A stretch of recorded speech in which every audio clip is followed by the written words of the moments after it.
জুলাই জাতীয় সনদ বাস্তবায়ন পদ্ধতি নিয়ে সংসদে মুলতবি প্রস্তাবের উপর আলোচনা। সরকার ও বিরোধী দলের সদস্যদের বিতর্ক দেখতে গ্যালারিতে গণ অভ্যুত্থানে অংশ নেয়া তরুণরা।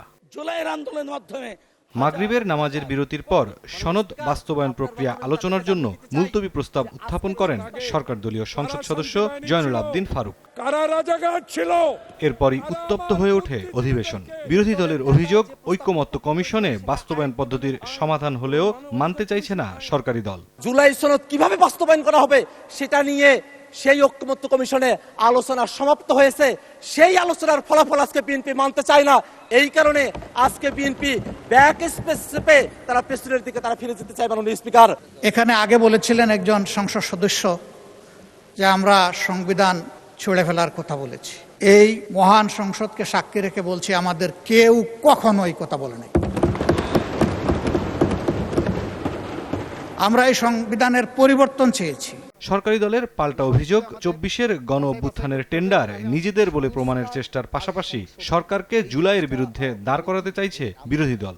আমরা তো চাচ্ছি যে যেই জুলাই সনদের জিনিসগুলি আসে সেগুলি পার্লামেন্টে সেগুলি কনস্টিটিউশনের মধ্যে আসবে এবং কনস্টিটিউশনের রীতিনীতি মেনেই আসবে। এর বাইরে তো আমরা কিছু যাচ্ছি না। তো আমার মনে হচ্ছে এখানে প্লেইং উইথ ওয়ার্ডস করা হচ্ছে এবং জাতিকে বিভ্রান্ত করা হচ্ছে এবং ঠিক আগেও যা বলেছি, আমাদেরকে জুলাইয়ের বিরুদ্ধে দাঁড়ানোর পায়তারা করা হচ্ছে। জুলাই আগস্ট আমাদের মাথার মণি, যারা আন্দোলন সংগ্রাম করেছে, আমাদেরও আত্মত্যাগ কম নয় সেদিন। তাই আমরা মনে করি আমাদেরকে বিভ্রান্ত করবেন না। বাস্তবায়ন প্রক্রিয়া সনদেই আছে উল্লেখ করে আইনমন্ত্রী বলেন, আইনের সঠিক ব্যাখ্যা দিচ্ছে না বিরোধী দল।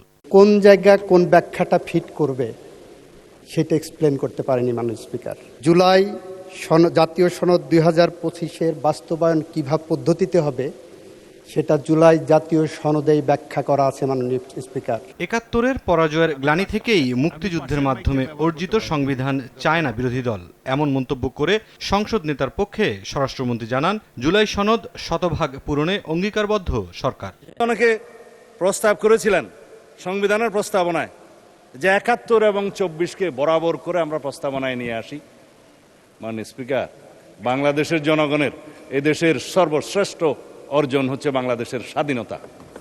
৭১-এর সাথে আর কোনো কিছুর তুলনা চলে না।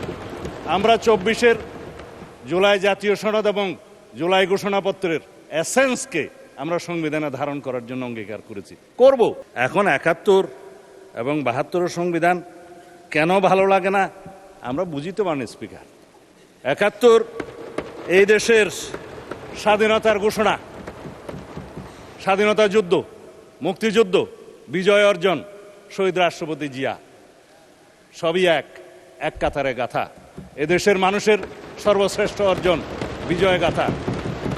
কারো কারো জন্য হতে পারে এটা পরাজয়ের গ্লানি। জুলাই জাতীয় সনদ ২০২৫-এর সকল দফা এবং অঙ্গীকারনামা শতভাগ আমরা পরিপূরণ করতে অঙ্গীকারাবদ্ধ।